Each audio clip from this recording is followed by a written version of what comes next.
About Gamescom. Gamescom just happened last week, and it was actually really big. It was almost as big as E3 this year. And Gamescom, I believe, that's the one that takes place in Germany, correct? I have no idea. Okay, well... Why would you ask me this? I'm just going to say it takes place in Germany. And you know this what? year...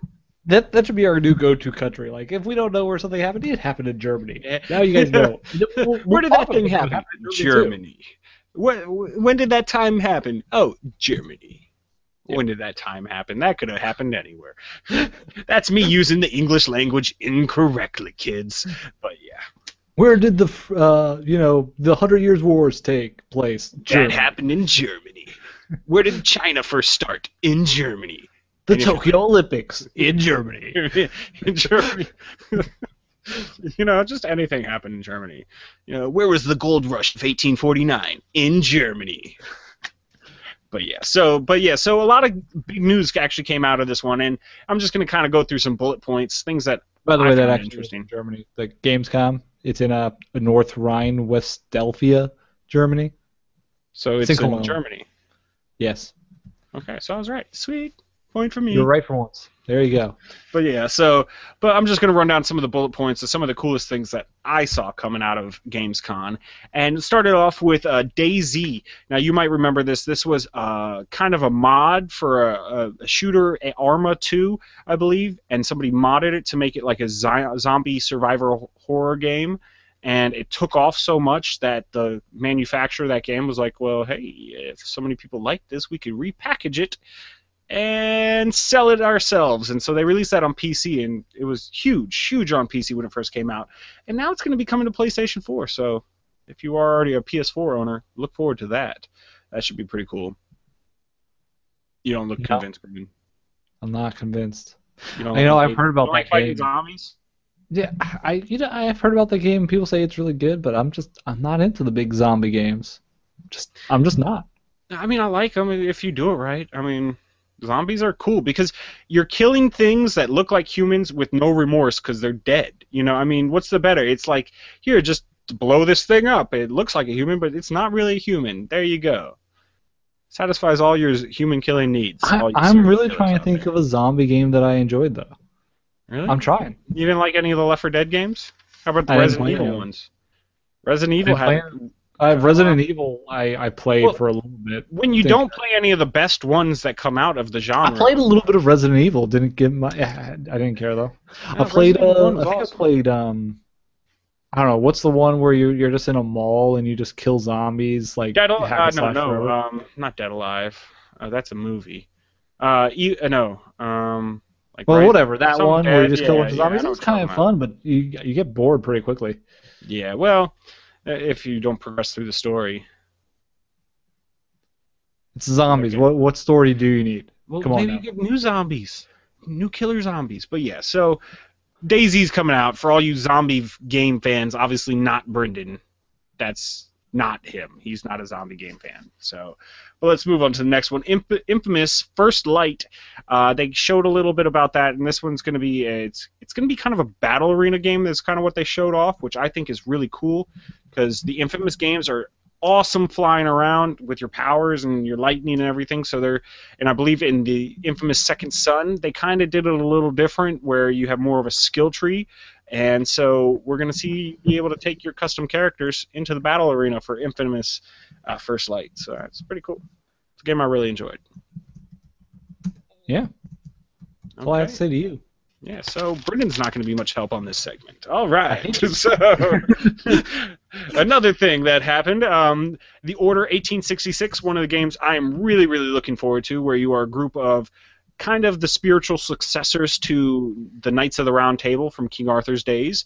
Nope, can't happen. Well, it can, because they have that ooze. We did a story on it a while back, so just look at a previous video. No spiritual successors, only in Knights, King Arthur and the Knights of Justice, but they're at the same time. They're spiritual successors, yet they happen at the same time. You remember that show, don't you? Of course I do. The captain, of course, King Arthur for the football team that went back in time. Yep. Yeah. Merlin takes the football team back into the past. to beat Arthur's court because they're And somehow they trapped in could tap glass. their chest and their weapons would come out, and they'd be like, sweet, and then put it back. Oh, wait, I didn't put it back. I stabbed myself through the armor. Oh, no, this is bad. Why didn't anybody ever warn me? Yeah, stuff like that happened. Okay, It was awesome. really. It would have been better if it did, but I did enjoy the show. I did enjoy the show. But they're introducing Nikola Tesla is going to be one of the characters in the show, and if you know anything about Nikola Tesla, pretty much he's the guy who Thomas Edison stole all his ideas from. Every single one, Well, not including what to eat. Okay, yeah. That's right, yeah. Thomas Edison was on the Nikola Tesla diet, which comprised of tungsten. But yeah, so but that'll be cool because Nikola Tesla is one of the cooler historical figures that seem to have gotten passed over by too many people. Yeah, except for lately, he's just for some reason, I don't know, the last like 5 years, he's exploded in popularity. Everyone now is rediscovering, oh, Tesla was the guy that actually did a whole bunch of cool stuff. Mm-hmm. And they're like, well, some of his ideas might still be feasible, like that whole he was developed in a way to transfer energy all across the world wirelessly, so you wouldn't need like cords and stuff. Well, not across the world, but in general to an area. Yeah, and I've seen projects that do it. So. Yeah, so I mean, and that's all based off of his research, so that was pretty cool. But yeah, another thing coming out at Gamescom, the next Tomb Raider is actually going to be a exclusive for a certain amount of time title for Xbox One, meaning Xbox One's probably going to get it like for 3 months, and then it'll come out on another system. And that's pissed a lot of people off. That one, honestly, what I would say about that is that wouldn't piss as many people off if it wasn't for the terrible PR they did to announce it and explain the reasoning. Like, it's very clear we negotiated something with Microsoft. They gave us some good incentives to do this. Right? Okay, fine. That happens in games all the time, even though this has not been an Xbox platform exclusive ever, and this is like the 7th rendition. Fine, whatever. You negotiated a good deal. Microsoft has good negotiators. But what they came out and said was, oh, we think that this will be the best move for the franchise because the Xbox One is the best place for it right now. It's like, no, it's not. Like, there's no possible way that that's true.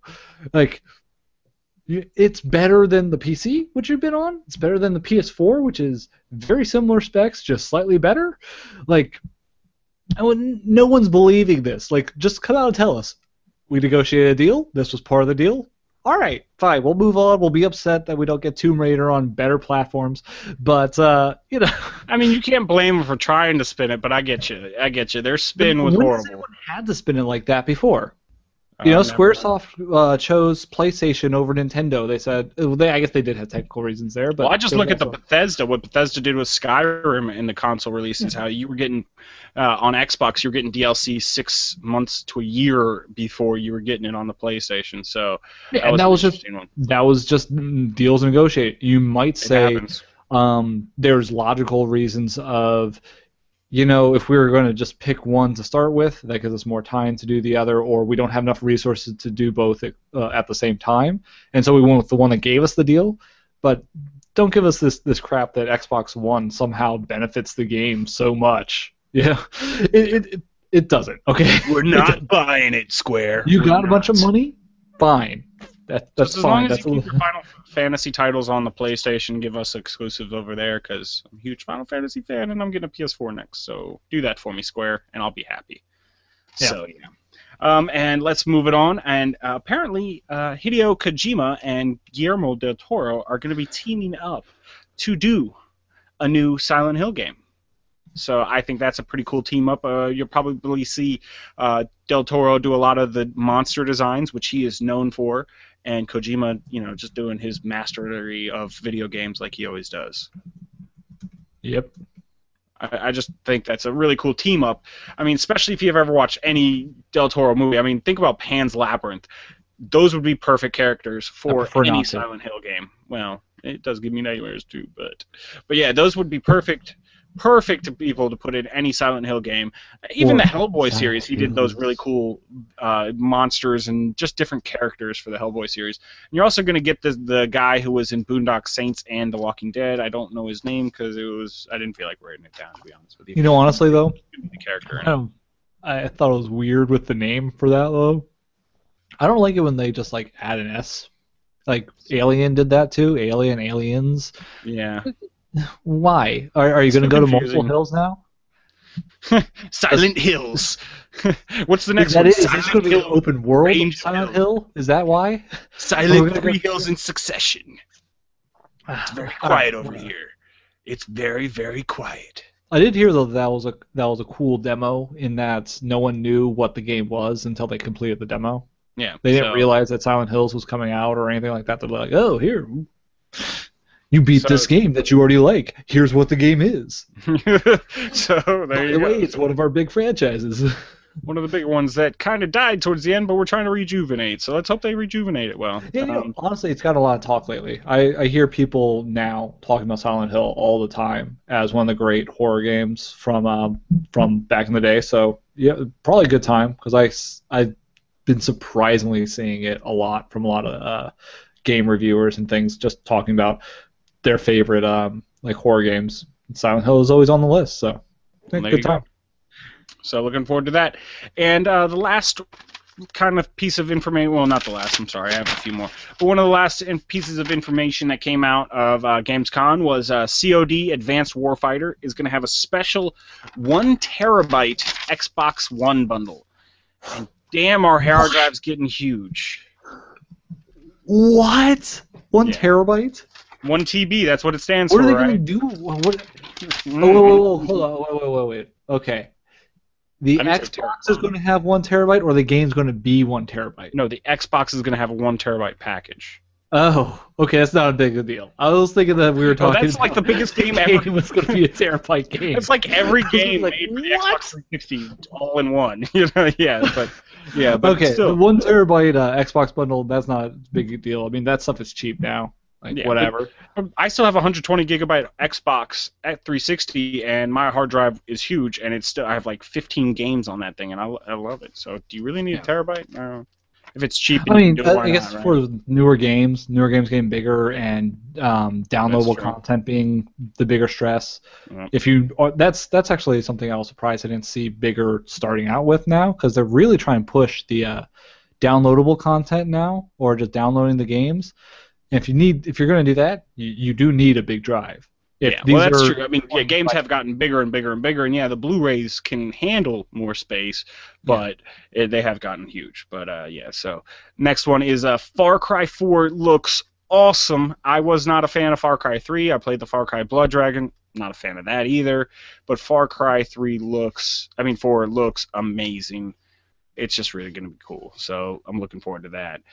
And a little bit of Super Smash Brothers news came out because apparently they'll never stop releasing new characters, and Meta Knight has been announced for the new Super Smash Brothers game. to return. He was the big one in Brawl. Like, I thought it was going to be cool, and I stopped playing him, but apparently he's one of the best players in Brawl.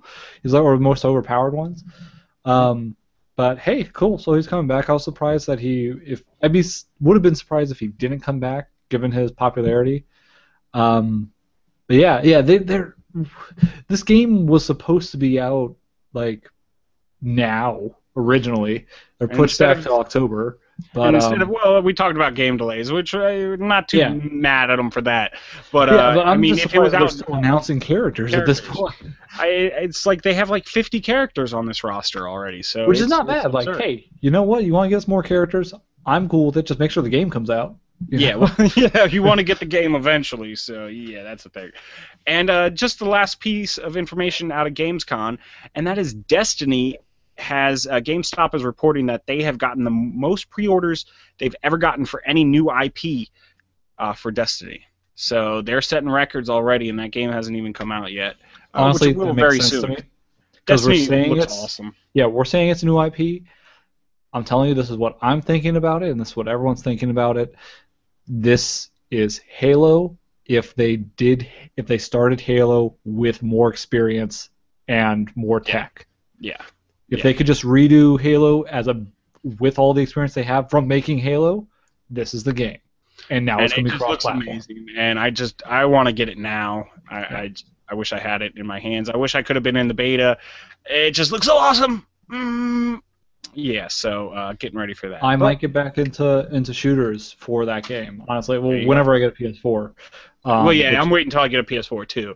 But I have a feeling I'll play that game for a while. The last big shooter I liked was Halo 3. So maybe I'll get back into it. Cool. And, so that's what came out of Gamescom, at least what I was most interested in. What did I miss? Let me know in comments down below, or what do you think about some of the things that we were just talking about? Hit us up at WordsForMyFace on Twitter. Of course, WordsForMyFace@gmail.com, Google+, and Facebook. All good places to get a hold of us. But, yeah, so...